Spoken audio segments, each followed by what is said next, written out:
Good morning everyone, welcome to our channel. मैं Dikshit Kumar little angel senior secondary school Baroda से आप सभी का हमारे चैनल पर हार्दिक स्वागत है और अभिनंदन करता हूँ।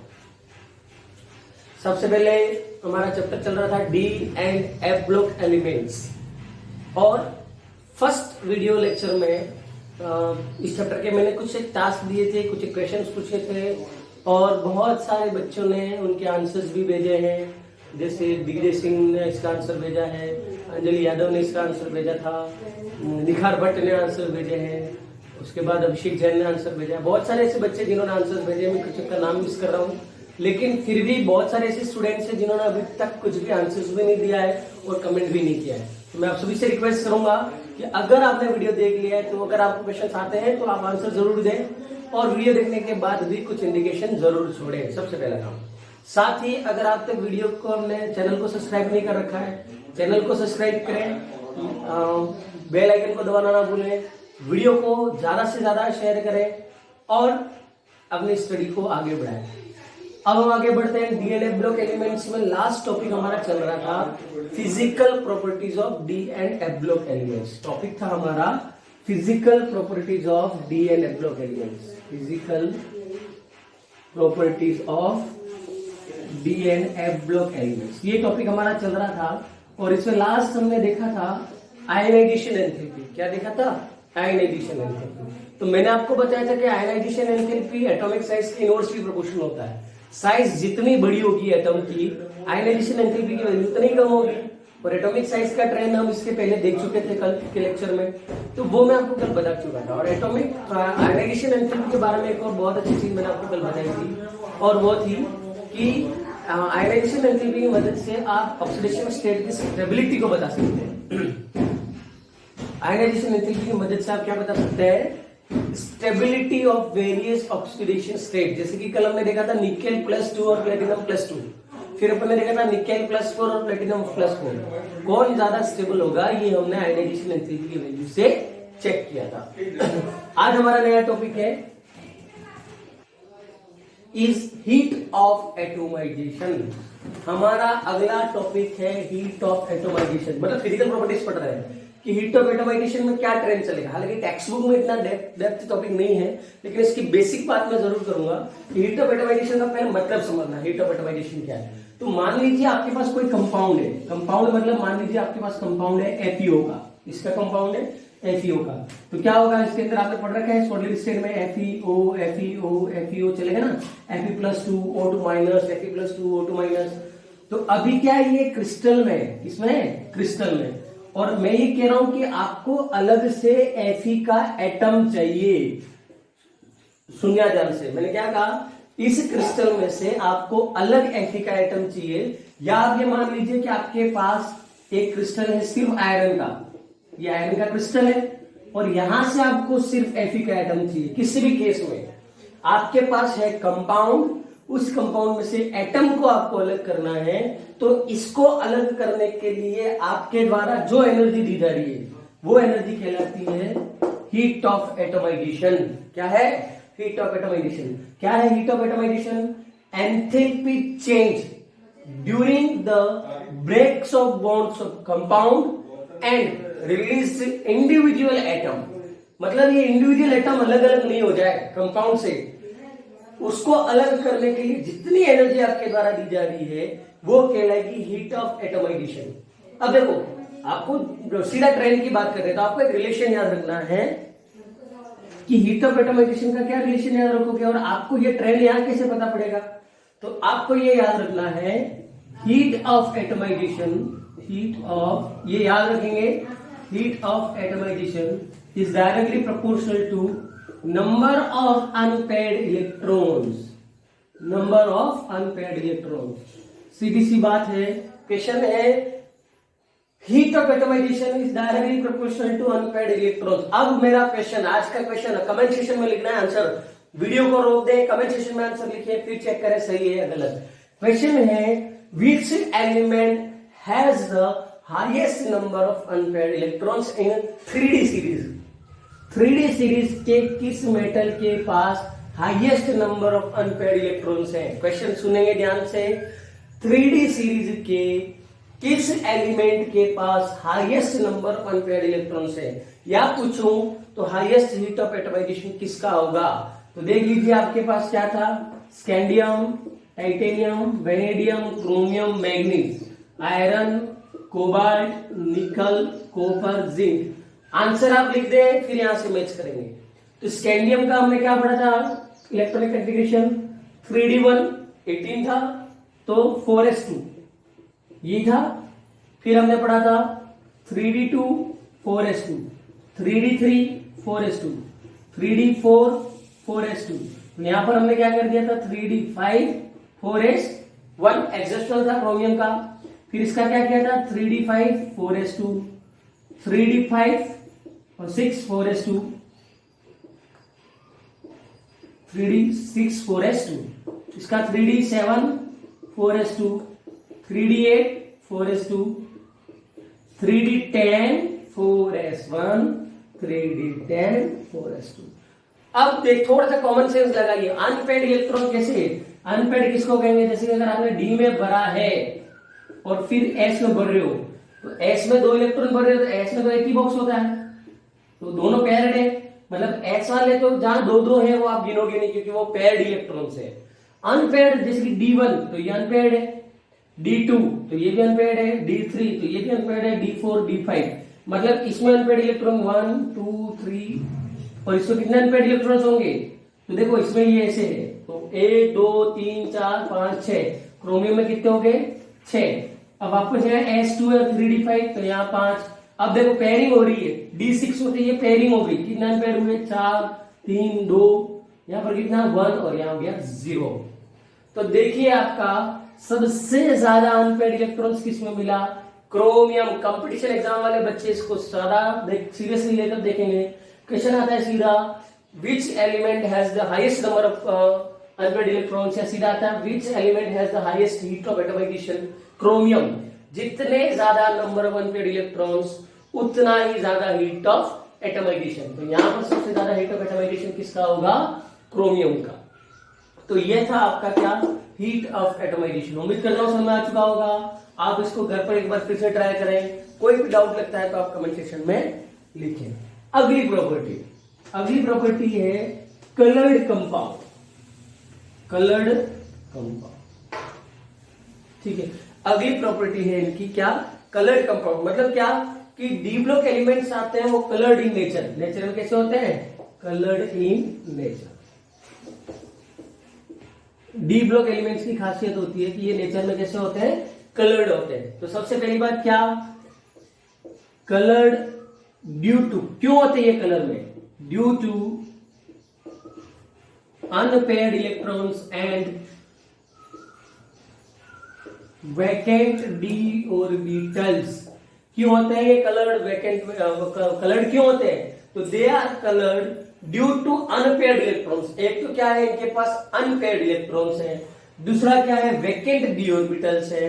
अब क्या हुआ, अनपेयर्ड इलेक्ट्रॉन्स है और वैकेंट डी ऑर्बिटल्स के कारण क्या होगा, ये चीज समझनी है और ध्यान से देखना है। अभी मैं जो चीजें बता रहा हूं वो 9th चैप्टर है आपका कोऑर्डिनेशन कंपाउंड, उसमें डिटेल में पढ़ेंगे। CFT क्रिस्टल फील्ड थ्योरी है, उसको हम डिटेल में पढ़ेंगे, लेकिन अभी जितनी चीज हमको इसको समझने के लिए चाहिए उतनी मैं यहां पर बताऊंगा। नेक्स्ट है, अब अपन आगे बात करेंगे। अब देखना मैंने क्या कहा, coloured due to unpaired electrons और वैकेंट डी ऑर्बिटल्स। क्या होगा इनकम्प्लीट डी ऑर्बिटल्स की वजह से, तो सबसे पहली चीज याद रखना, कलर्ड कंपाउंड होने के लिए कंडीशन क्या होगी, डी ऑर्बिटल्स का इनकम्प्लीटली फिट होना जरूरी है। मतलब क्या कि एक चीज यहां पर आपकी और क्लियर होगी, मुझे बताइए कि 3D सीरीज का, 4D सीरीज का और 5D सीरीज का ऐसा कौन सा एलिमेंट होगा जो कलरलेस होगा। कमेंट सेक्शन में लिखेंगे आप, 3 एलिमेंट बताने हैं। 3D सीरीज का कौन सा एलिमेंट कलरलेस होगा, 4D सीरीज का कौन सा एलिमेंट कलरलेस होगा और 5D सीरीज का कौन सा एलिमेंट कलरलेस होगा। मैंने यहाँ पर कहा है कलर्ड होने के लिए कंडीशन है अनपेयर्ड इलेक्ट्रॉन होना जरूरी है, या मैं कह दूं कि वैकेंट डी ऑर्बिटल्स होने जरूरी है। तो आप मुझे बताइए कौन से ऐसे कंपाउंड एलिमेंट्स होंगे जो कलरलेस होंगे, आप कमेंट सेक्शन में लिखें। रीजनिंग का क्वेश्चन भी बनेगा वहां से, एक बार मैं समझा दूं उसके बाद आपको बताऊंगा। अब देखिए क्या होता है, हम इलेक्ट्रॉन्स भर रहे हैं किसमें, n-1 डी ऑर्बिटल्स, किसमें भर रहे हैं n-1 डी ऑर्बिटल्स। और हमको पता है डी ऑर्बिटल्स कितने होते हैं, 5, 1 2 3 4 5। कौन कौन से ये 5? एक तो है आपका डी एक्स वाई, एक आपका है डी वाई जेड, एक आपका है डी जेड एक्स, एक आपका है d x square minus y square, और एक आपका है डी जेड स्क्वायर। कुल ये 5 प्रकार के डी ऑर्बिटल्स आपके पास है। और हम सबको पता है ये 5 ऑर्बिटल्स क्या है, हैविंग सेम एनर्जी। इनकी एनर्जी क्या है, सेम है। इनकी एनर्जी क्या है, सेम है। तो इस वजह से इनको हम क्या कहते हैं, डीजनरेटेड ऑर्बिटल्स। क्या कहते हैं, डीजनरेटेड ऑर्बिटल्स, मतलब जिनकी एनर्जी क्या है, सेम है। ये है डीजनरेटेड ऑर्बिटल्स जिनकी एनर्जी सेम है। 5 ऑर्बिटल्स यहां पर है। अब क्या होगा, यहां मैं कह रहा हूं इनके सबके पास अनपेयर्ड इलेक्ट्रॉन्स है। क्या है, अनपेयर्ड इलेक्ट्रॉन्स। तो आपको पता होना चाहिए कि इसमें ये जब इनकी जोड़ियां बनाऊंगा मैं, तो इसमें ये दोनों 2 प्रकार के हैं। कितने प्रकार के हैं, 2 प्रकार के। जिसमें जैसे कि d x y, d y z और डी जेड एक्स की एक जोड़ी बनेगी। इनको हम क्या कहते हैं, lie between the axis, lie between the axis. और इन दोनों की एक जोड़ी बनेगी d x square minus y square और डी स्क्वायर। इनको हम कहते हैं लाई ऑन दी एक्सिस। ठीक है, इस मतलब को मैं आपको पहले पढ़ा चुका हूं 11th में। फिर ध्यान देना, जैसे कि इनको मैं क्या कह रहा हूं, लाई बिटवीन द एक्सिस। जैसे कि डी एक्स वाई को हम कैसे बनाते हैं, तो डी एक्स वाई आपका कुछ इस तरीके से बनेगा, बनेगा कि नहीं बनेगा। ठीक है, d x y, y z, z x तीनों ऐसे ही बनेंगे। मतलब इन तीनों की खासियत क्या है कि ये जो ऑर्बिटल्स हैं वो एक्सिस के बीच में लाई कर रहे हैं, इसलिए ये तीनों एक जैसे हुए, लाई बिटवीन द एक्सिस। और नीचे वाले दोनों देखो, जब भी हम डी जेड स्क्वायर बनाते हैं तो डी जेड स्क्वायर कुछ इस तरीके से बनाते हैं अपन, इसे बनाते हैं। कहां लाई कर रहा है, ऑन दी एक्सिस। ऐसे में से d x square minus y square भी कहां लाई करता है, ऑन दी एक्सिस लाई करता है। वो कैसे बनता है, एक तो ये बना और एक ये बनेगा, तो वो भी कैसे लाई करेगा, ऑन दी एक्सिस। मतलब ये है कि 3 तो लाई कर रहे हैं बिटवीन द एक्सिस और 2 लाई कर रहे हैं ऑन द एक्सिस। अब क्या होगा, इनके पास पड़े हैं वैकेंट इलेक्ट्रॉन, खाली जगह पड़ी है। मतलब मान लीजिए इनके पास 5 इलेक्ट्रॉन भरे हुए हैं। कितने भरे हुए हैं, सबके पास एक एक इलेक्ट्रॉन है, लेकिन 5 की जगह अभी खाली भी है। अब ये जगह खाली देखने के बाद कई सारे ऐसे दूसरे कंपाउंड्स होते हैं, कई सारे ऐसे एलिमेंट्स होते हैं जो इनको इलेक्ट्रॉन देना चाहते हैं और इनके साथ बॉन्ड बनाना चाहते हैं। और इसी के कारण हम कहते हैं कि डी ब्लॉक एलिमेंट्स की खासियत होती है कि वे कॉम्प्लेक्स कंपाउंड बनाते हैं। आगे आएगा टॉपिक आपका, क्या बनाते हैं, कॉम्प्लेक्स कंपाउंड। तो अब मैं यहाँ पर एक वर्ड बोल रहा हूं, अभी उसके बारे में ज्यादा नहीं समझना है, खाली इतना देखना है कि ये कुछ है। तो ये बोल रहा हूं मैं लिगेंड। क्या बोला मैंने, लिगेंड। ये 9th चैप्टर में आएगा, इसको मैं समझाऊंगा भी सही 9th चैप्टर में अच्छे से। ये पूरी चीज आएगी 9th चैप्टर में, लेकिन अभी हमको इतना समझने के लिए मैं बता रहा हूं। तो क्या होगा, लिगेंड्स यहां पर आएंगे और इसको अप्रोच करेंगे।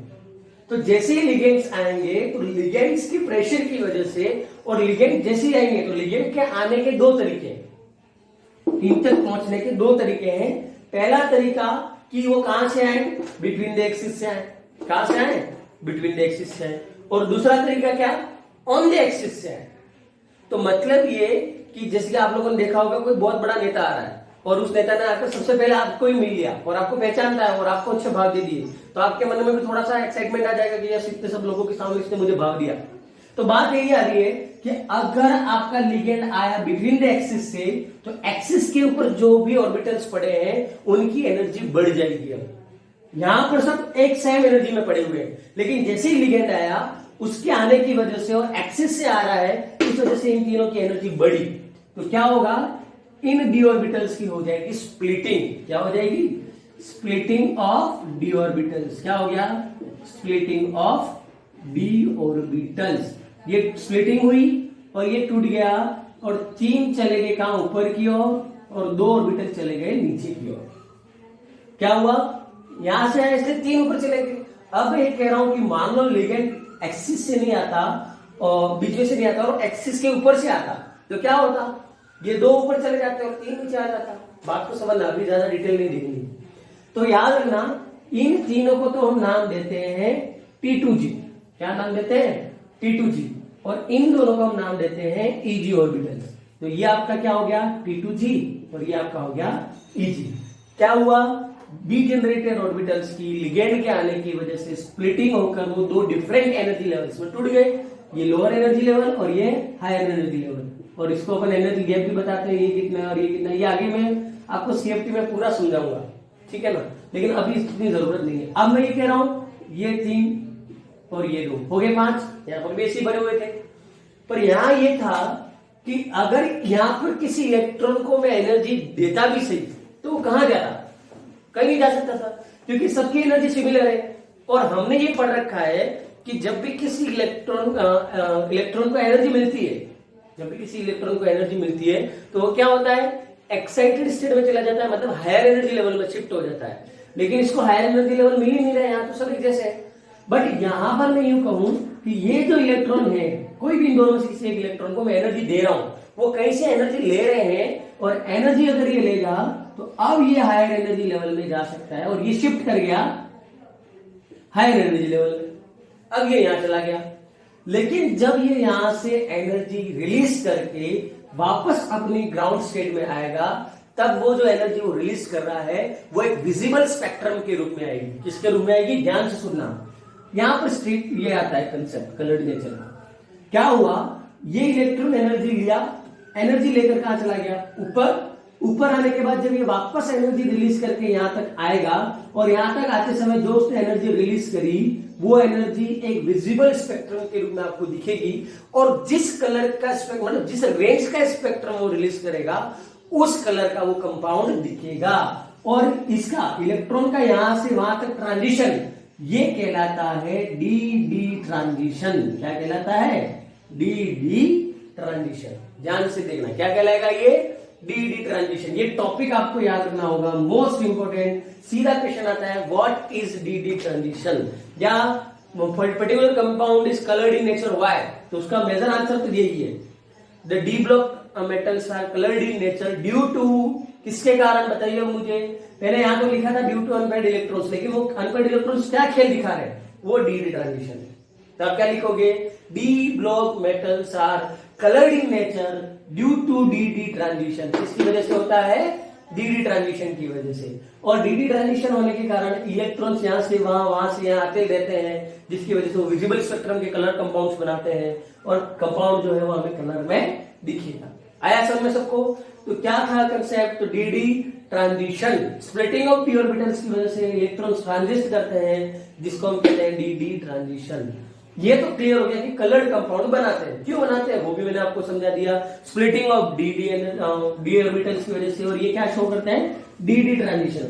लेकिन अगली चीज मेरी सुनना ध्यान से, अगला मैंने आपको क्वेश्चन पूछा था 3D सीरीज, 4D सीरीज और 5D सीरीज के ऐसे कौन कौन से एलिमेंट है जो डी डी ट्रांजिशन शो नहीं करते हैं। तो हमेशा वो 3 की जोड़ी साथ रहती है, जिंक, कैडमियम एंड मरकरी, जिनको हम कहा था सूडो ट्रांजिशन। मतलब सीधी सी बात आप दिमाग में ले लो ना, कि जो चीज बाकी एलिमेंट शो कर रहे हैं वो ये नहीं करेगा। क्यों नहीं करेगा ये पूछे कोई, तो देखो इन तीनों में क्या होता है, डी ऑर्बिटल्स पूरी तरीके से भरा होता है। क्या होता है, डी ऑर्बिटल पूरी तरीके से भरा होगा। अब डी ऑर्बिटल पूरी तरीके से भरा होगा तो मुझे बताइए, क्या कोई भी लिगेंड या कोई भी दूसरा कंपाउंड इसके पास आने की कोशिश करेगा क्या? सीधी सी बात नहीं करेगा। मैं यूं कह रहा हूं जैसे कि आपके पास 2 बसेस खड़ी हुई हैं आसपास, एक बस है जिसमें पूरी तरीके से वो भरी हुई है, और एक बस ऐसी है जो आधी खाली है। आप किसको चढ़ना पसंद करेंगे? बात ध्यान से समझना, 2 बसेस खड़ी हुई हैं, एक बस पूरी तरीके से भरी हुई है, पैक है बिल्कुल, एक बस आधी खाली है, आप किस में चढ़ना पसंद करेंगे? ऑब्वियसली खाली बस में। तो यही बात यहां पर भी आती है कि पूरी तरीके से भरा हुआ है तो कोई लिगेंड क्यों इसको अप्रोच करेगा? और अगर लिगेंड अप्रोच नहीं करेगा तो डी ऑर्बिटल्स की स्प्लिटिंग नहीं होगी, स्प्लिटिंग नहीं होगी तो इलेक्ट्रॉन का ट्रांजिशन नहीं होगा, और इलेक्ट्रॉन का ट्रांजिशन नहीं होगा तो ये कंपाउंड जो है वो कलरलेस होंगे। अब बहुत सारे क्वेश्चंस बनते हैं। पहला क्वेश्चन बनता है Zn+2 salts are colourless why? Zinc से बनने वाले सारे सॉल्ट कलरलेस है, व्हाइट कलर के होते हैं। जैसे एग्जांपल के लिए आप ले लो Zn+2 से बनने वाले ZnSO4, ZnCO3, बहुत सारे ऐसे सॉल्ट्स हैं जो कलरलेस है, उनका कोई कलर नहीं है। एक तो ये क्वेश्चन बनता है, या सीधा आ गया zinc, cadmium and Hg are colourless in nature why? या आपका क्वेश्चन आ गया zinc does not show d d transition why? Zinc जो है वो डी डी ट्रांजिशन को शो नहीं करता है, क्यों? तो इन सब के यही आंसर है। तो समझ में आ चुका होगा आप सबको क्या होता है। तो अगली प्रॉपर्टी थी कि डी ब्लॉक एलिमेंट्स जो है वो कलर्ड कंपाउंड बनाते हैं ड्यू टू डी ट्रांजिशन। तो उम्मीद करता हूं डी ट्रांजिशन सबको अच्छे से समझ में आया होगा। अब हम अगला टॉपिक जो लेने जा रहे हैं वो है मैग्नेटिक नेचर। अगला टॉपिक हमारा आ रहा है magnetic nature of D block elements. अगला टॉपिक आ रहा है फिजिकल प्रॉपर्टीज में ही अगला है magnetic nature of D block. Next property हमारी है मैग्नेटिक नेचर। अगला है मैग्नेटिक नेचर। अभी हम एक कंप्लीट कर चुके हैं जिसके अंदर कलर कंपाउंड के बारे में हमने बात करी थी, बहुत इंपॉर्टेंट था। और अगला हम बात करें मैग्नेटिक नेचर से। यस, लेकिन उससे पहले याद रखना कि कंपाउंड का कलर क्या होगा। तो हम बात कर रहे थे कंपाउंड का कलर डिपेंड्स ऑन, कलर कैसा होगा ये डिपेंड करेगा सबसे पहला तो नंबर ऑफ अनपेयर्ड इलेक्ट्रॉन्स, इसके ऊपर डिपेंड करेगा प्रेजेंस या number of unpaired electrons. Colour depend करेगा तो इसके ऊपर।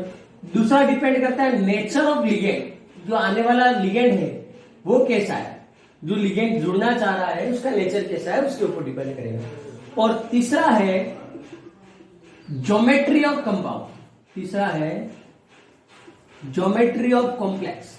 ज्योमेट्री कैसी, ऑक्टाहेड्रल है, टेट्राहेड्रल है, क्या है उसकी ज्योमेट्री पर डिपेंड करेगा। तीन बात कर रहे हैं अपन। Colour of compound is depends on number of unpaired electrons, nature of ligands and geometry of complex. तो ये बात हमने करी, ठीक है। उसके बाद एग्जांपल अगर आप देखना चाहो तो MnO4- का पर्पल कलर, VO4- का येलो कलर, ये सब एग्जांपल्स आप ले सकते हो। टेक्स्ट बुक से एक बार इसको पढ़ना। आप ये जो टॉपिक में पढ़ा रहा हूं उसको एक बार घर पे टेक्स्ट बुक की लैंग्वेज से रीड करना जरूर, ठीक है। रीड करना नहीं भूले। बहुत सारी चीज ऐसी भी हो सकती है जो यहाँ से छूट जाए, तो आप कमेंट सेक्शन में बताएं कि सर ये टॉपिक अपना बाकी है, तो मैं नेक्स्ट लेक्चर में उसको ऐड कर दूंगा। हालांकि मैं ऑलमोस्ट देख चुका हूं क्या क्या टॉपिक चल रहे हैं। तो मैग्नेटिक नेचर की बात कर रहे हैं। अब मैग्नेटिक नेचर क्या होता है कि जब भी आप क्या करते हो, एक मैग्नेटिक फील्ड अप्लाई करते हो तो सब्सटेंस के अंदर मैग्नेटिक नेचर जनरेट होता है। तो दो तरीके का होता है वो, एक तो जनरेट होगा या तो सब्सटेंस होगा पैरामैग्नेटिक या सब्सटेंस होगा डायमैग्नेटिक। और मैं इसलिए डायरेक्ट ये बात कर रहा हूं, डायरेक्ट इस टॉपिक पर इसलिए आ गया क्योंकि ये चीज तो मैं आपको पढ़ा चुका हूं फर्स्ट चैप्टर में अच्छे से। मैग्नेटिक नेचर ऑफ सॉलिड्स में डिटेल में पढ़ा है। पैरामैग्नेटिक का मतलब क्या होता है, डायमैग्नेटिक का क्या होता है, एग्जांपल्स की बात कर चुका हूं मैं। हर एक चीज आपको डिटेल में और अच्छे से फर्स्ट चैप्टर में मैंने बताई है। आप नोट्स खोलिए, देखिए, नहीं पता पड़ती तो आप वापस पूछ सकते हैं। पैरामैग्नेटिक नेचर कब होगा? Presence of unpaired electrons. अगर आपको कहीं पर भी अनपेयर्ड इलेक्ट्रॉन दिखता है तो आपका नेचर कैसा होगा? Paramagnetic. More number of unpaired electrons, जितने ज्यादा नंबर ऑफ अनपेयर्ड इलेक्ट्रॉन्स होंगे सब्सटेंस का नेचर उतना ही ज्यादा पैरामैग्नेटिक होगा। डायमैग्नेटिक कब होगा? प्रेजेंस ऑफ पेयर्ड इलेक्ट्रॉन्स या एब्सेंस ऑफ अनपेयर्ड इलेक्ट्रॉन। यहां हम क्या कह सकते हैं? Absence of unpaired electrons. मतलब अनपेयर्ड इलेक्ट्रॉन नहीं है, सारे के सारे इलेक्ट्रॉन पेयर्ड है, आपको एक भी अनपेयर्ड इलेक्ट्रॉन नहीं मिल रहा है, तो मैग्नेटिक नेचर कैसा आएगा? डायमैग्नेटिक। तो दो तरीके के मैग्नेटिक नेचर की हम बात करेंगे। एक तो बात करेंगे पैरामैग्नेटिक नेचर की और एक हम बात करेंगे डायमैग्नेटिक नेचर। सारे के सारे अनपेयर्ड इलेक्ट्रॉन है, आपको एक भी अनपेयर्ड इलेक्ट्रॉन दिख गया, नेचर विल बी पैरामैग्नेटिक। और सारे के सारे पेयर्ड है, आपको एक भी अनपेयर्ड नहीं दिख रहा है, तो वो क्या कहलाएगा? डायमैग्नेटिक। तो दो प्रकार की बात करेंगे। अब क्या होगा, आपको पता होना चाहिए कि कोई भी इलेक्ट्रॉन्स जो है, हम तो यहां पर इलेक्ट्रॉन की बात कर रहे हैं, अनपेयर्ड इलेक्ट्रॉन, पेयर्ड इलेक्ट्रॉन्स, तो कोई भी इलेक्ट्रॉन है वो दो तरीके के मोशन शो करता है। एक तो वो क्या करता है, न्यूक्लियस की चारों तरफ घूम रहा है ना, न्यूक्लियस की चारों तरफ घूमता है। और एक क्या करता है, वो अपने एक्सिस के ऊपर स्पिन करता है। बात को ध्यान से समझना। जैसे हम अर्थ की बात करें तो अर्थ तो क्या करती है, एक तो सन के चारों तरफ घूमती है अर्थ, और दूसरा क्या करती है, अपने एक्सिस के ऊपर रोटेट करती है ना। बस यही चीज इलेक्ट्रॉन्स में भी होता है। इलेक्ट्रॉन्स एक तो न्यूक्लियस के चारों तरफ घूम रहे हैं और एक अपने एक्सिस के ऊपर स्पिन करते हैं, और अपने एक्सिस के ऊपर स्पिन करने की वजह से एक मैग्नेटिक मोमेंट जनरेट होता है। अपने मैग्नेटिक प्रॉपर्टी जो जनरेट होती है उसको अपन कहते हैं मैग्नेटिक मोमेंट। तो यहां पर अपन बात करेंगे, खास जो इस टॉपिक के अंदर मोस्ट इंपोर्टेंट चीज है वो है मैग्नेटिक मोमेंट। तो किसी भी एलिमेंट का कितना मैग्नेटिक मोमेंट है वो हमें निकालना होता है। क्या निकालना होता है? किसी भी सब्सटेंस का मैग्नेटिक मोमेंट। तो मैग्नेटिक मोमेंट क्या है ये मैं बता चुका हूं। मैग्नेटिक मोमेंट का सिंबल है म्यू। मैग्नेटिक मोमेंट का सिंबल क्या है? म्यू। और इसको निकालने का फॉर्मूला है √n+2। ये फॉर्मूला आपको याद रखना है, बोर्ड एग्जाम में सीधा पूछा हुआ फॉर्मूला है। पहले पूछा है राइट डाउन द फॉर्मूला या determine the magnetic moment. Magnetic moment याद करने का सूत्र लिखिए। पहले प्रश्न बोर्ड एग्जाम में आया हुआ है, फॉर्मूला आपको याद ऐसे भी रखना है। और हो सकता है आपको कोई एलिमेंट दे दिया और इसका मैग्नेटिक मोमेंट आप निकालिए, ऐसा प्रश्न आया तो भी घबराना नहीं, मैं भी आपको यहाँ पर करके बताऊंगा, ठीक है ना, कैसे निकालते हैं मैग्नेटिक मोमेंट। तो आपको ये देखना है म्यू इज इक्वल टू क्या? Magnetic moment. और ये एन क्या है? n is equal to number of unpaired electrons. n क्या है? Number of unpaired electrons. n is equal to क्या है? नंबर। और ये फॉर्मूला कैसे डेराइव हुआ? तो ये स्पिन क्वांटम नंबर से डेराइव होता है, अपन को डेराइव तक नहीं जाना है, सीधे फॉर्मुलेशन को मतलब है। बाकी कोई पूछे किससे डेराइव हुआ, तो स्पिन क्वांटम नंबर से डेराइव होता है। और इसकी यूनिट है बोर मैग्नेटॉन। क्या यूनिट है? Bore magneton. बीएम लिखते हैं पीछे, बीएम की फुल फॉर्म है बोर मैग्नेटॉन। ये यूनिट, फॉर्मूला, मैग्नेटिक मोमेंट का सिंबल। अब हम इसको सीखते हैं। अब एग्जाम में आप अपनी मर्जी से कोई भी ले लीजिए, आपने डिसाइड कर लिया। देखो सीधा आता है, मैं कह रहा हूं एटम भी एलिमेंट आएगा, आपको पूछ लिया कि determine the magnetic moment of Cu, ऐसा भी पूछ सकता है। या पूछ लिया determine the magnetic moment of Cu plus, determine the magnetic moment of Cu+2। ठीक है, तो मैं यहाँ पर आपको सिखा रहा हूँ Cu+2 का एक एग्जाम्पल ले रहे हैं। इसका ले रहे हैं Cu+2। तो कॉपर का एटॉमिक नंबर कितना है? 29। Scandium, titanium, vanadium, chromium, manganese, iron, cobalt, nickel, copper, zinc. तो जिंक का 30, तो कॉपर का 29। और इसका अगर इलेक्ट्रॉनिक कॉन्फ़िगरेशन हम लिखें तो क्या लिखते हैं? Argon 3d10 4s1। Am I right? 18, 10, 28 और 29 सही लिखा है कि नहीं लिखा है?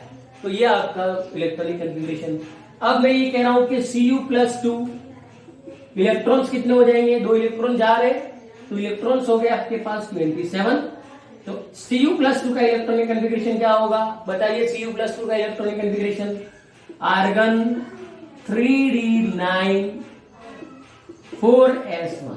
क्या होगा? 3d9 4s1। 2 इलेक्ट्रॉन निकालना, सॉरी, तो एक तो जाएगा 4s वाला, एक तो आउटर मोस्ट शेल का निकलेगा, ये निकलने के बाद एक यहां से निकलेगा। तो ये इलेक्ट्रॉनिक कॉन्फ़िगरेशन आया। तो अब आप बनाइए, अनपेयर्ड इलेक्ट्रॉन्स निकालने आपको 1 2 3 4 5 और 4s। एस में इलेक्ट्रॉन है ही नहीं। इनकी बात करें तो 9 भरने, 1 2 3 4 5 6 7 8 9। 9 भर दिए। नंबर ऑफ अनपेयर्ड इलेक्ट्रॉन्स कितना है? 1। तो n की वैल्यू आ गई आपके पास 1। फॉर्मूले में रखिए, तो 1 1 + 2, ये क्या आ गया? √3। कितना आया? √3। किसका आया? Cu+2 का। तो इस तरीके से आपको मैग्नेटिक मोमेंट निकालना आना चाहिए। तो आप घर पे क्या करेंगे? आज आप क्या करेंगे घर पे? आपको कुछ एक एलिमेंट मर्जी से ले लेना है, जैसे Fe+2 ले लीजिए, Cr+2 ले लीजिए, Zn+2 ले लीजिए, जो आपको सही लगे अपनी मर्जी से कोई भी एलिमेंट लीजिए और उसका आप मैग्नेटिक मोमेंट निकालेंगे। तो आज का आपका होमवर्क ध्यान से सुनेंगे। आज का आपका होमवर्क है कोई भी 5 ऐसे एलिमेंट लेने हैं या आयंस आप ले लीजिए और उनका मैग्नेटिक मोमेंट निकालना है और उसका फोटो खींच के मुझे व्हाट्सएप करना है। आज का आपका होमवर्क सभी ध्यान से सुनेंगे।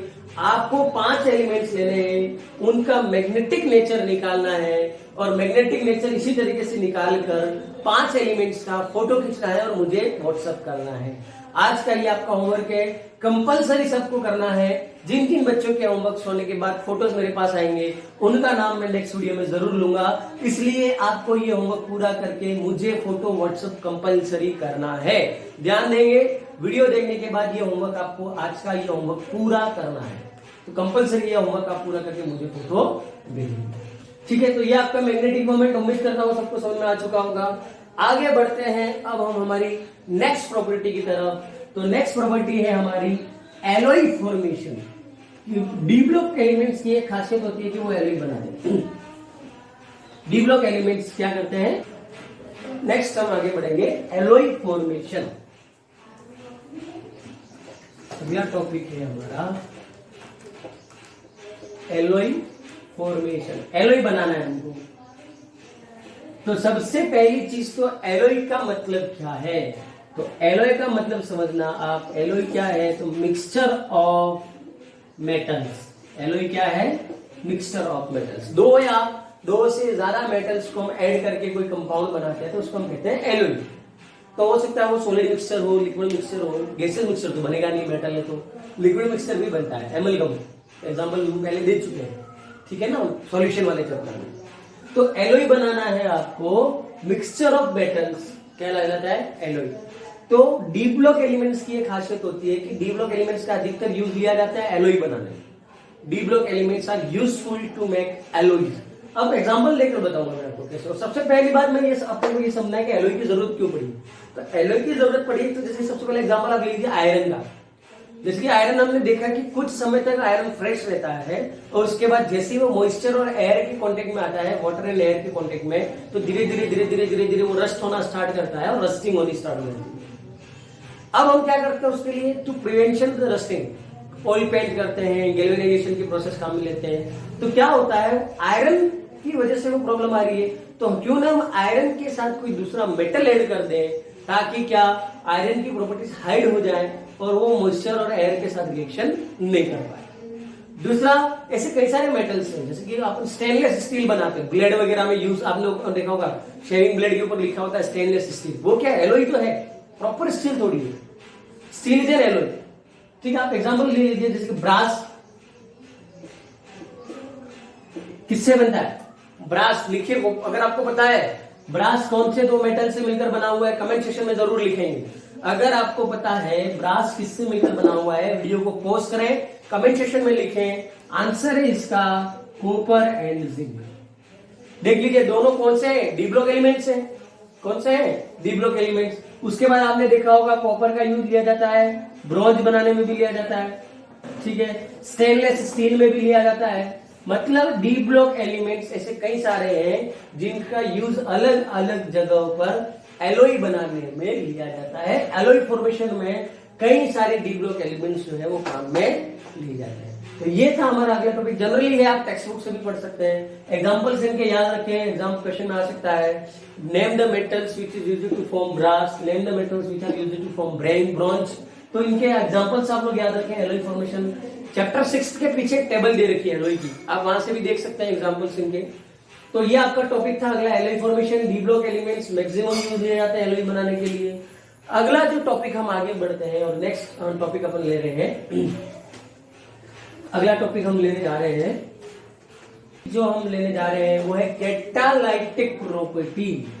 अगला जो टॉपिक हम लेने जा रहे हैं वो है कैटालाइटिक प्रॉपर्टी। मतलब ये कि डी ब्लॉक एलिमेंट्स को अगर आपने पढ़ा होगा, पी ब्लॉक चैप्टर आप पढ़ोगे, ऑर्गेनिक आपकी पढ़ने बाकी है। ऑर्गेनिक और पी ब्लॉक पढ़ने के बाद आपको पता पड़ेगी कि मोस्ट ऑफ कैटालिस्ट जो लिए जाते हैं काम में वो डी ब्लॉक एलिमेंट्स है। जितने भी कैटालिस्ट आप देखोगे मोस्ट ऑफ उसमें से जो वो है डी ब्लॉक एलिमेंट्स के ही कैटालिस्ट है जिनका यूज हम लेते हैं। तो आखिर डी ब्लॉक में ऐसी क्या खास बात है कि वो कैटालिस्ट की तरह रोल प्ले करते हैं। तो सबसे पहली बात तो सबको पता ही है, presence of vacant D orbitals.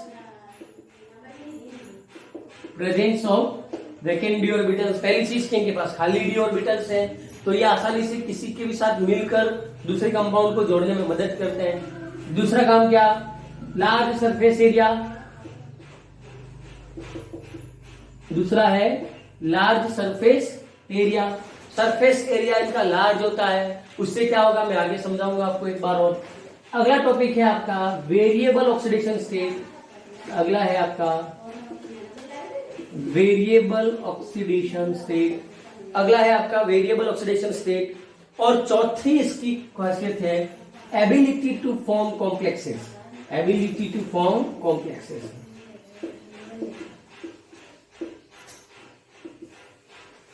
General ये 4 पॉइंट हैं, इन चारों पॉइंट के कारण ही डी ब्लॉक एलिमेंट जो है वो कैटालिटिक प्रॉपर्टी शो करते हैं। अब ध्यान से सुनना, ऑलमोस्ट सब एग्जेक्टिव समझ में आएंगे। ये दोनों पॉइंट मैं एक साथ ले रहा हूं पहले। मैंने क्या कहा, इनके पास वैकेंट डी ऑर्बिटल्स है। क्या है? Vacant D orbitals. Vacant D orbitals के कारण क्या होता है, लिगेंड्स आते हैं या अप्रोच करते हैं तो क्या बना देते हैं, कॉम्प्लेक्स। मैंने कहा था ना कॉम्प्लेक्स कंपाउंड बनाते हैं ये, तो कॉम्प्लेक्स बन जाता है। किसके कारण बनता है? वैकेंट डी ऑर्बिटल के कारण है। तो क्या होगा कि मान लीजिए कोई रिएक्शन हो रही है ए प्लस बी की, ये रिएक्शन हो रही है, तो ये ए सीधा बी के साथ अटैक नहीं कर पा रहा है, तो आपने क्या कर दिया, कोई इंटरमीडिएट कंपाउंड लिया कैटालिस्ट के रूप में, और वो कौन सा लिया, डी ब्लॉक, जिसके पास खाली जगह है। तो ये क्या करेगा, ये जो इलेक्ट्रॉन दे रहा है वो ये ले लेगा और पहले ए को अपने साथ जोड़ देगा। पहले क्या करेगा, ए को अपने साथ जोड़ देगा, और ए को अपने साथ जोड़कर ये क्या बना देगा, इंटरमीडिएट बनाएगा। क्या बनाएगा, इंटरमीडिएट। आगे आप पढ़ोगे रिएक्शन के मैकेनिज्म। तो क्या करेगा, ये इस ए के साथ जुड़कर इंटरमीडिएट बनाएगा। मतलब क्या कि जैसे दो लोगों के बीच में डील करनी है, तो मैंने क्या किया, पहले ए की बात को सुना, फिर उसकी बात को लेकर किसके पास गया, बी के पास, फिर बी की बात को सुनकर दोनों की बातों को मिलाकर दोनों को एक साथ बिठा दिया। तो बात यही होती है, ए के पास जाकर इसने ए से जुड़ गया और फिर ये बी के पास जाकर इन दोनों को मिलाकर कंपाउंड बना देगा ए बी, और खुद तो क्या रहेगा, अनचेंज रह जाएगा। क्योंकि कैटालिस्ट हम सब जानते हैं, कैटालिस्ट रिएक्शन में कभी भी पार्ट नहीं करता है, वो रिएक्शन को अल्टर करने का, उसकी रेट को चेंज करने का हक रखता है, लेकिन वो कभी रिएक्शन में खुद इन्वॉल्व नहीं हो जाएगा। तो ये दूसरा large surface area. Large surface area का मतलब देखा आप लोगों ने, देखा होगा हैबर्स प्रोसेस, देखा ना हैबर्स प्रोसेस। हैबर्स प्रोसेस छोड़िए, आप लोगों ने सुना होगा हाइड्रोजिनेशन। क्या कराना है, हाइड्रोजिनेशन रिएक्शन कराना है। तो हाइड्रोजिनेशन रिएक्शन के लिए ज्यादा मात्रा में हाइड्रोजन गैस चाहिए। अब ज्यादा मात्रा में हाइड्रोजन गैस कहां से लाएंगे आप, तो आप लोगों ने देखा होगा हाइड्रोजनेशन के अंदर हम निकेल, प्लेटिनम, पैलेडियम, ये मेटल्स लेते हैं। तो हाइड्रोजन गैस की खासियत होती है कि वो इन मेटल की सरफेस पर आकर एब्जॉर्ब हो जाती है। क्या होती है हाइड्रोजन गैस की खासियत, it absorb on the surface of metal, metal की सरफेस के ऊपर आकर बैठ जाती है हाइड्रोजन गैस। तो मैं ये कह रहा हूं कि मेटल का सरफेस एरिया जितना ज्यादा होगा उतनी ज्यादा हाइड्रोजन गैस मिलेगी, और जितनी ज्यादा हाइड्रोजन गैस मिलेगी उतनी ज्यादा हाइड्रोजनेशन रिएक्शन होगी। तो दूसरा ये खास बात होती है कि इनकी लार्ज सरफेस एरिया होता है। दूसरा वेरिएबल ऑक्सीडेशन स्टेट। तो आपको पता होना चाहिए कि डी ब्लॉक एलिमेंट्स जो है वो बहुत सारी अलग अलग ऑक्सीडेशन स्टेट शो करते हैं। ये पढ़ा नहीं है हमने, इसलिए मैं इसको भी रहने दे रहा हूं, आगे इसको समझाऊंगा मैं। इसके जस्ट बाद अपन ऑक्सीडेशन स्टेट का ही टॉपिक लेने वाले हैं, तो उसमें हम बात करेंगे। तो ये कैटालाइटिक प्रॉपर्टी की बात होगी कि क्यों वो कैटालिस्ट की तरह काम करते हैं, तो ये बात होगी। अब हम कुछ एक एग्जांपल देखेंगे कि आखिर कहां कहां पर ये कैटालिस्ट की तरह काम कर रहे हैं। तो सबसे पहला एग्जांपल मैं बोल ही चुका हूं, hydrogenation of vegetable oil and ghee, और आप ले सकते हैं हेबर्स प्रोसेस। ठीक है, तो इन द हाइड्रोजिनेशन, सबसे पहला इन हाइड्रोजिनेशन में कौन कौन से लेते हैं आप, निकल, पैलेडियम, प्लेटिनम, ये सारी रिएक्शंस आप लेते हो काम में। ठीक है, दूसरा आप लोगों ने सुना होगा कॉन्टैक्ट प्रोसेस, ये पढ़ना बाकी है हमारा। Contact process P block element में आपको मिलेगी ये प्रोसेस। कॉन्टैक्ट प्रोसेस के दौरान हम क्या करते हैं, H2SO4 बनाते हैं। कौन सी गैस बनाते हैं, H2SO4 गैस। तो उसमें हम कौन सा लेते हैं काम में, V2O5, वेनेडियम पेंटाऑक्साइड। तो वेनेडियम कौन से डी ब्लॉक का ही है, तो ये भी डी ब्लॉक का हो गया। उसके बाद आप ले सकते हो हेबर्स प्रोसेस, हेबर प्रोसेस किसको कहते हैं हम, अमोनिया बनाने की प्रोसेस को, जिसके अंदर हम कौन सा लेते हैं, आयरन Fe। ठीक है, उसके बाद अपन ले रहे हैं ओस्वाल्ड प्रोसेस। ये सब पी ब्लॉक में है, आगे पढ़ेंगे, घबराने की जरूरत नहीं है। ये कौन कौन से नाम आ रहे हैं हम तो जानते ही नहीं है। ओस्वाल्ड प्रोसेस में क्या करते हैं हम, HNO3 का फॉर्मेशन करते हैं, और इसके अंदर जो काम में लिया जाता है वो प्लेटिनम। कौन सा लिया जाता है, प्लेटिनम। तो ऐसे ऐसे बहुत सारे, एक जिगलर नाटा, ये नाम याद रखना, जिगलर नाटा मोस्ट इंपोर्टेंट कैटालिस्ट है। पॉलीमर के अंदर आप इसको पढ़ोगे, HDPE बनाते हैं, हाई डेंसिटी पॉलीमराइजेशन, HDPE बनाते हैं पॉलीमराइजेशन। पॉलीमर के अंदर इसका यूज किया जाता है। जिगलर नाटा जो टाइटेनियम से बनता है, किससे बनता है, टाइटेनियम। तो ये आप लोग याद रखेंगे। कुछ एक एग्जांपल आपकी टेक्स्ट बुक में दे रखे हैं, एग्जांपल आप वहां से पढ़े, एग्जांपल याद भी रखने। तो डी ब्लॉक एलिमेंट्स की अगली प्रॉपर्टी की ये क्या करते हैं, ये सभी एलओई बनाते हैं। उसके बाद ये सब कैटालिस्ट की तरह भी काम करते हैं। तो ये वी प्रॉपर्टी कैटालिसिस की बात हमने यहाँ पर पूरी करी। अब नेक्स्ट हम आगे बढ़ते हैं हमारे अगले प्रॉपर्टी की तरफ।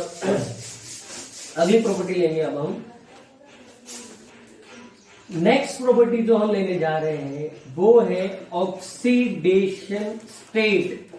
अगली प्रॉपर्टी है ऑक्सीडेशन स्टेट। ऑक्सीडेशन स्टेट क्या होता है, ऑक्सीडेशन स्टेट कैसे निकालते हैं, ये सारी बात हम क्लास 11 चैप्टर 8 रेडॉक्स रिएक्शन में पढ़ चुके हैं। फिर भी अगर आपको नहीं पता है तो आप आज इस टॉपिक को पढ़ने से पहले चैप्टर 8 खोलें 11th क्लास का, उसके नोट्स में आपको लिखवा रखे हैं, rules to calculate oxidation state वो पढ़ा रखा है, उसको पढ़े समझे फिर ही आगे बढ़े। तो ऑक्सीडेशन स्टेट हम किसे कहते हैं, the charge present on any element is considered as oxidation state. और चार्ज कब आता है, चार्ज आता है जब वो इलेक्ट्रॉन्स गेन करे या इलेक्ट्रॉन्स लूज करे। ठीक है, तो हम बात कर रहे हैं कि यहां पर क्या करेगा ये, तो आप देखिए इसका outer most shell electronic configuration में क्या लिखा था, तो इसका आउटर मोस्ट इलेक्ट्रॉनिक कन्फिगरेशन लिखा था IG ND1 to 10 और NS01 सॉरी 1 2 ये लिखा था ना, N-1 D1 to 10 ये लिखा था इलेक्ट्रॉनिक कन्फिगरेशन। और आपको पता होना चाहिए कि इन दोनों की एनर्जी ऑलमोस्ट सिमिलर होती है। ऑलमोस्ट सिमिलर क्या होती है, ऑलमोस्ट सिमिलर। मैं बता देता हूं, जैसे मैं ये कहूं 3D और 4S, इन दोनों की एनर्जी चेक करिए, एनर्जी N+L रूल, तो S0 P1 D2 F3 ये किसकी वैल्यू होगी, L की, तो 3 प्लस L की वैल्यू D की कितनी होगी 2, 4 प्लस 0 तो ये 5 और ये 4। क्या ज्यादा एनर्जी डिफरेंस है दोनों में, क्या ज्यादा एनर्जी डिफरेंस है, क्या नहीं है। मतलब हम ये कहते हैं कि ऑलमोस्ट इनकी एनर्जी जो होती है वो सिमिलर होती है।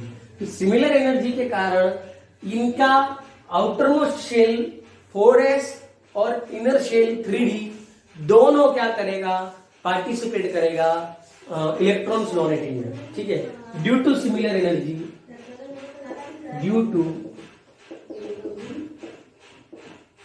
Similar energy N-1 D subshell and NS both participating in bonding, ये दोनों बॉन्डिंग में पार्टिसिपेट करेंगे। मतलब ये भी अपने इलेक्ट्रॉन बॉन्ड बनाने के लिए देगा और ये भी अपने इलेक्ट्रॉन बॉन्ड बनाने के लिए देगा। बॉन्ड बनाने के लिए दोनों अपने इलेक्ट्रॉन्स देकर बॉन्ड बना सकते हैं। कारण क्या है इसका, ड्यू टू सिमिलर एनर्जी। अब दूसरा देखो, अगर हम S ब्लॉक और P ब्लॉक की बात करें, S ब्लॉक की छोड़ दी, जब P ब्लॉक की बात करते हो तो मान लो पहली ऑक्सीडेशन स्टेट +6 है तो अगली ऑक्सीडेशन स्टेट +4 है। मतलब नेक्स्ट सक्सेसिव ऑक्सीडेशन स्टेट आने में 2 का डिफरेंस आ रहा है। लेकिन D ब्लॉक की खास बात यह है कि successive oxidation state is differ by unit 1। मतलब अगली ऑक्सीडेशन स्टेट में एक का ही डिफरेंस आएगा। दूसरा, आपको पूछा जाए किसी भी एलिमेंट की लोअर ऑक्सीडेशन स्टेट, कम से कम ऑक्सीडेशन स्टेट क्या है, तो वो ऑक्सीडेशन स्टेट होगी electrons in NS orbital. NS orbital में जितने इलेक्ट्रॉन्स होंगे वो इसकी होगी लोअर ऑक्सीडेशन स्टेट। ठीक है, एग्जांपल के लिए मैं कह दूं आपको कि आपको पूछ लिया जाए क्रोमियम की ऑक्सीडेशन स्टेट क्या लोअर है, तो क्रोमियम लोअर ऑक्सीडेशन स्टेट क्या शो करता है, +1, क्योंकि उसके S में एक इलेक्ट्रॉन है। ठीक है, तो उसकी क्या हो जाएगी +1। तो अगला देखिए आप, higher oxidation state, highest oxidation state कितनी होगी, तो हायर ऑक्सीडेशन स्टेट होगी N-1 D electrons plus NS electrons. N-1 D में कितने इलेक्ट्रॉन्स हैं और NS में कितने इलेक्ट्रॉन्स हैं, इन दोनों को जोड़ दीजिए तो आपको क्या मिल जाएगी, हायर ऑक्सीडेशन स्टेट। बट ये ध्यान रखना है, एप्लीकेबल फॉर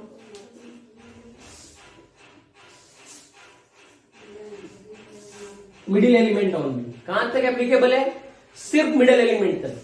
बाकी आगे जाने पर आपके पास ये हायर ऑक्सीडेशन स्टेट आप इस तरीके से नहीं निकाल सकते, तो ये आपको ध्यान रखना है। ठीक है, तो सबसे पहला ऑक्सीडेशन स्टेट में दोनों भाग लेंगे बॉन्डिंग में, एक की डिफरेंस आएगा लोअर ऑक्सीडेशन और हायर ऑक्सीडेशन स्टेट। अब हम आगे बढ़ते हैं ऑक्सीडेशन स्टेट निकालने के लिए, ठीक है। अब हम सिर्फ 3D सीरीज की ऑक्सीडेशन स्टेट देखेंगे, बाकी की हम अभी नहीं देखेंगे, क्योंकि हमको मैंने पहले ही कह दिया था कि हम जो फिजिकल प्रॉपर्टी पढ़ेंगे वो 3D को ध्यान में रखते हुए पढ़ेंगे। Scandium, titanium, vanadium, chromium, manganese, iron, cobalt, nickel, copper and zinc. Clear? Scandium, मैं इन सबके इलेक्ट्रॉनिक कन्फिगरेशन भी लिख लेता हूं हाथ, 3D1 4s2, 3D2 4s2, 3D3 4s2, 3D5 4s1, 3D5 4s2, 3D6 4s2, 3D7 4s2, 3D8 4s2, 3D10 4s1, 3D10 4s2। Yes, ये इनका इलेक्ट्रॉनिक कन्फिगरेशन। अब देखो स्कैंडियम कौन सी ऑक्सीडेशन स्टेट शो करेगा, तो स्कैंडियम एक ही ऑक्सीडेशन स्टेट शो करता है, ये दोनों इलेक्ट्रॉन लेने के बाद +2, याद रखना हमेशा। स्कैंडियम एक ही ऑक्सीडेशन स्टेट शो करेगा, एक तो करेगा +2, लेकिन +2 देने के बाद इसके पास एक ही इलेक्ट्रॉन बचता है, +2 देने के बाद ये एक ही इलेक्ट्रॉन बचता है, तो ये क्या करेगा, कम इलेक्ट्रॉन होने की वजह से अपने ये सारे इलेक्ट्रॉन देकर कौन सी ऑक्सीडेशन स्टेट में आ जाएगा, +3 में। कौन सी ऑक्सीडेशन स्टेट में आ जाएगा, स्कैंडियम +3। कौन सी ऑक्सीडेशन स्टेट शो करेगा, स्कैंडियम +3। कई जगह पर आपको +2 +3 भी देखा हुआ होगा, घबराना नहीं, ठीक है। दूसरा टाइटेनियम, टाइटेनियम एक तो क्या करेगा, ये दोनों इलेक्ट्रॉन दे सकता है, ठीक है, और एक कौन सी शो कर सकता है, +3, और एक कौन सी शो कर सकता है, +4। 2 इसके दे देगा तो 2 और एक इसका देगा 3, दोनों के दे देगा तो 4। Lower oxidation, higher oxidation state. अब ये क्या करेगा, इसे 2 3 4 5, सही है, 2 2 + 1 2 + 2 2 + 3 5। क्रोमियम की पूछी जाए नेक्स्ट, अगर अपन बात करें क्रोमियम की, नेक्स्ट क्रोमियम, क्रोमियम कौन कौन सी शो करेगा, +2 +3 +4 +5 +6। अब लेकिन आप यहां पर बात करेंगे कि लोअर ऑक्सीडेशन स्टेट तो सर 1 आनी चाहिए, क्रोमियम 1 + 1 ऑक्सीडेशन स्टेट नहीं शो करता, सीधा 2 से होगा, 2 3 4 5 6, ठीक है।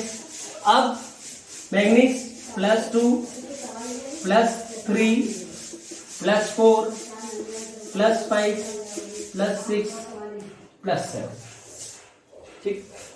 अब यहां पर आप 8 ना यूं नहीं करेंगे, क्यों नहीं करेंगे, क्योंकि मैग्नीज ही है सबसे हाईएस्ट ऑक्सीडेशन स्टेट। कौन शो करता है, कोई पूछे तो मैग्नीज कौन सी शो करता है, तो +7। हायर ऑक्सीडेशन स्टेट कौन शो करता है, मैग्नीज कौन सी करता है, तो +7। अब आगे देखो Fe, तो Fe तो जनरली कौन कौन सी करता है, एक तो करता है +2, एक करता है +3। एक को हम कहते हैं फेरिक, एक को हम कहते हैं फेरस, ठीक है। तो फेरस तो किसको कहेंगे, +2 को फेरिक फेरस, और इसको क्या कहेंगे, फेरिक। अब देखो एक ये Fe जनरल केसेस में करता है +1, एक ही केस में करता है जब ब्राउन रिंग टेस्ट में जो कॉम्प्लेक्स बनता है, ब्राउन रिंग टेस्ट, उसमें जो कॉम्प्लेक्स बनता है उसमें आयरन की ऑक्सीडेशन स्टेट होती है +1। कोबाल्ट, कोबाल्ट कौन सी करेगा, +2 और +3, ये भी 2 ही करता है, ठीक है। निकेल एक ही ऑक्सीडेशन स्टेट शो करता है +2, कोबाल्ट 2 शो करता है +2 +3, निकेल सिर्फ +2, और कॉपर शो करता है +1 और +2। कॉपर 2 ऑक्सीडेशन स्टेट शो करता है +1 +2, और जिंक भी एक ही ऑक्सीडेशन स्टेट शो करता है +2। तो ये पूरी 3D सीरीज की oxidation states, scandium +3, titanium +2 +3 +4, vanadium +2 से +5, ये +2 से +6। हाईएस्ट ऑक्सीडेशन स्टेट मैग्नीज करता है, आयरन की 3 +1 सिर्फ ब्राउन रिंग टेस्ट में होती है, कोबाल्ट की +2 +3, निकेल +2, कॉपर +1 +2, जिंक +2। अब देखना, मैं ये कह रहा हूं कि जो इनकी हायर ऑक्सीडेशन स्टेट है हर एक की, वो हमेशा किसमें शो होगी, तो ये तब शो होगी जब ये मोस्ट इलेक्ट्रोनेगेटिव एलिमेंट से जुड़े हों। या तो ये जुड़े हो ऑक्सीजन से और या ये जुड़े हो फ्लोरीन से। ये आपको नोट्स करके मैंने नोट्स में लिखवा रखा है कि किसी भी ट्रांजिशन एलिमेंट की हायर ऑक्सीडेशन स्टेट जब वो मोस्ट इलेक्ट्रोनेगेटिव एलिमेंट ऑक्सीजन और फ्लोरीन से जुड़ा होगा तभी होगी। एग्जांपल के लिए आप ले लीजिए KMnO4। KMnO4 में Mn की ऑक्सीडेशन क्या होगी, लिखिए कमेंट सेक्शन में निकाल के बताइए मुझे। वीडियो को रोक दीजिए और Mn की ऑक्सीडेशन स्टेट क्या होगी वो निकाल कर कमेंट सेक्शन में लिखिए। Mn की ऑक्सीडेशन स्टेट क्या होगी लिखिए कमेंट सेक्शन में। Mn की ऑक्सीडेशन स्टेट निकालिए और ऑक्सीडेशन स्टेट को कमेंट सेक्शन में लिखिए। क्या करते हैं हम, नहीं पता हो तो देख लेना। ये K की होती है +1, Mn की निकालनी है X, +4 ऑक्सीजन की होती है -2 इज 0 नेट चार्ज। तो 1 + x - 8 = 0, तो x = 8 - 1 आ गई +7। और +7 क्या है, Mn की सबसे हाईएस्ट ऑक्सीडेशन स्टेट है और वो इलेक्ट्रोनेगेटिव एलिमेंट से जुड़ा हुआ है, इसलिए ये अपनी सबसे हाईएस्ट ऑक्सीडेशन स्टेट को शो करेगा। तो ये था आपका अगला टॉपिक ऑक्सीडेशन स्टेट। और आप लोगों ने देखा कि एक एक एलिमेंट कई सारी अलग अलग ऑक्सीडेशन स्टेट शो करता है। तो डी ब्लॉक एलिमेंट्स या ट्रांजिशन एलिमेंट्स की एक खासियत होती है, दे शो वेरिएबल ऑक्सीडेशन स्टेट। ये अलग अलग ऑक्सीडेशन स्टेट को शो करते हैं। तो ये ऑक्सीडेशन स्टेट आप बैठ कर निकाल सकते हैं, मर्जी से निकालें। आज मैंने होमवर्क दे रखा है आपको, मैग्नेटिक मोमेंट निकालना है। कई सारे क्वेश्चन पूछे हैं, कमेंट सेक्शन में लिखे, होमवर्क का फोटो खींच के मुझे भेजना है, भूले नहीं, ठीक है। तो ये हमारा अगला टॉपिक था ऑक्सीडेशन स्टेट।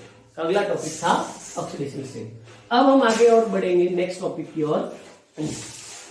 नेक्स्ट टॉपिक है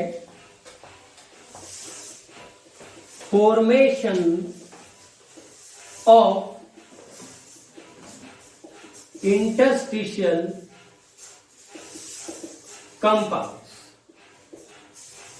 फॉर्मेशन ऑफ इंटरस्टिशियल कंपाउंड्स। याद करिए इंटरस्टिशियल किसे कहते हैं। मैंने आपको बताया था कि जब ये क्रिस्टल बनता है इस तरीके से, ये क्रिस्टल बना, तो ये क्या कहलाएंगी, इनकी इंटरस्टिशियल साइड। क्या कहलाएंगी, इंटरस्टिशियल साइड। बता रखा है सॉलिड स्टेट में। मैं ये कह रहा हूं, हम बात कर रहे हैं डी ब्लॉक एलिमेंट्स की। किसकी बात कर रहे हैं, D block elements. D block elements में आप 3D सीरीज का कोई भी ले लीजिए, स्कैंडियम है, टाइटेनियम है, वेनेडियम, मैग्नीज, क्रोमियम, कोबाल्ट, निकल, आयरन, कॉपर, जिंक, कुछ भी ले लीजिए। मान लीजिए ये जिंक का क्रिस्टल है और इसी क्रिस्टल के साथ मैं बोल रहा हूं 3 एटम छोटी साइज के, या तो आ जाए हाइड्रोजन, या आ जाए कार्बन, या आ जाए नाइट्रोजन। ये 3 इनकी छोटी साइज है, ये छोटा स्पेस है। हाइड्रोजन, कार्बन या नाइट्रोजन आकर जब इस इंटरस्टिशियल स्पेस में क्या हो जाए, ट्रैप हो जाए। कि मान लो ये कॉपर का क्रिस्टल है और उसमें 2 कार्बन आकर ट्रैप हो गए। मान लीजिए ये जिंक का क्रिस्टल है, 2 नाइट्रोजन आकर ट्रैप हो गए।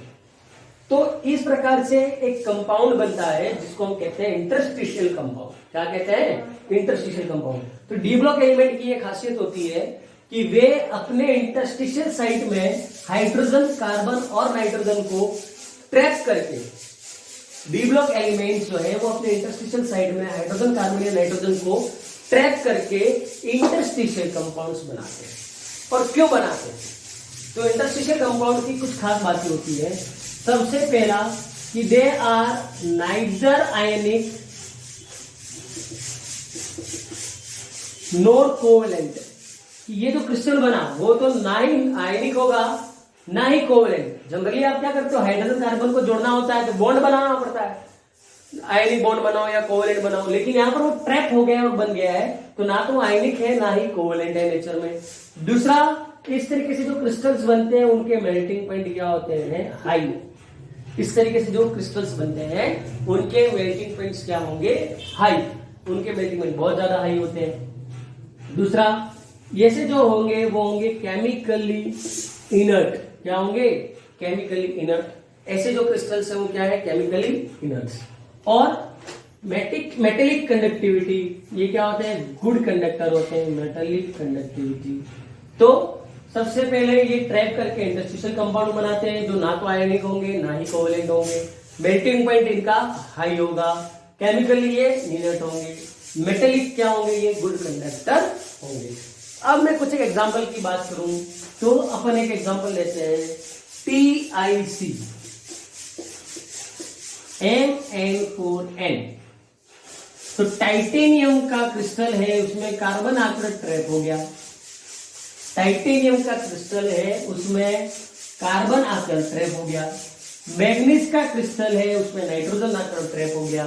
तो ये एग्जांपल है इंटरस्टिशियल कंपाउंड से। हो सकता है आपका 1 मार्क में क्वेश्चन आ गया, give 2 examples of interstitial compound. Interstitial compound के कोई 2 एग्जांपल बताइए, तब आपको ये करना है। तो आया समझ में? तो ये था इनका अलग डी प्रॉपर्टी से, ये डी ब्लॉक एलिमेंट जो है वो इंटरस्टिशियल कंपाउंड बनाते हैं। दूसरा अभी हमने एक ऑक्सीडेशन स्टेट पढ़ा था, उसके अंदर 2 पॉइंट एक और ध्यान रखना आप, क्या कि लोअर ऑक्सीडेशन स्टेट वाले जो मेटल्स हैं, मेटल्स जब लोअर ऑक्सीडेशन स्टेट शो करेंगे तो कौन से कंपाउंड बनाते हैं? आयनिक कंपाउंड बनाएंगे। याद रखना, मेटल्स जब लोअर ऑक्सीडेशन स्टेट शो करेंगे तो क्या बनाएंगे? Ionic compound. और जब ये हायर ऑक्सीडेशन स्टेट शो करते हैं, जब ये हायर ऑक्सीडेशन स्टेट शो करते हैं तो क्या बनाते हैं? Covalent compound. क्या बनाते हैं? Covalent compound. तो ध्यान रहे, किस किस की बात करें हमने, तो हमने इनकी फिजिकल प्रॉपर्टीज पढ़ी, ठीक है। तो यहाँ पर आपका ऑलमोस्ट डी ब्लॉक पूरा होता है। तो हम एक बार देख लेते हैं कि हमारा कोई टॉपिक छूटा तो नहीं। यस, तो हमारा डी ब्लॉक चैप्टर का नाम है D and F block. D block हमारा यहाँ पर आज पूरा हो चुका है। कल के लेक्चर में हम स्टार्ट करेंगे एफ ब्लॉक। तो एक बार देख लीजिए डी ब्लॉक में हमने क्या क्या पढ़ा। तो सबसे पहले हमने पढ़ा था इंट्रोडक्शन डी ब्लॉक का। डी ब्लॉक का हमने पढ़ा इंट्रोडक्शन। फिर हमने पढ़ा डी ब्लॉक की सीरीज, डी ब्लॉक की कितनी सीरीज होती है। फिर हमने पढ़ा डी ब्लॉक एलिमेंट्स कौन कौन से होते हैं। फिर हमने देखा था इनका इलेक्ट्रॉनिक कॉन्फ़िगरेशन लिखना, कैसे लिख सकते हैं इनका इलेक्ट्रॉनिक कॉन्फ़िगरेशन, ठीक है, कॉन्फ़िगरेशन। ये करने के बाद हमने पढ़ी थी इनकी फिजिकल प्रॉपर्टीज। इसके बाद हमने पढ़ी थी इनकी फिजिकल प्रॉपर्टीज। तो फिजिकल प्रॉपर्टीज में हमने पढ़ी थी इनकी सबसे पहले general physical properties. General properties में हमने क्या क्या पढ़ा था? Lustrous, sonorous, malleable, ductility, conductivity, इसकी बात करी थी। उसके बाद हमने पढ़ा था इनका जनरल इलेक्ट्रॉनिक कॉन्फ़िगरेशन। इसके बाद हमने क्या पढ़ा? General electronic configuration. उसके बाद हमने क्या पढ़ा? जनरल इलेक्ट्रॉनिक कॉन्फ़िगरेशन के बाद, तो जनरल इलेक्ट्रॉनिक कॉन्फ़िगरेशन के बाद पढ़ा हमने इनकी एटॉमिक साइज। एटॉमिक साइज के बाद हमने क्या पढ़ा? Ionization enthalpy. आयनाइजेशन एंथैल्पी के बाद हमने पढ़ा हीट ऑफ एटमाइजेशन।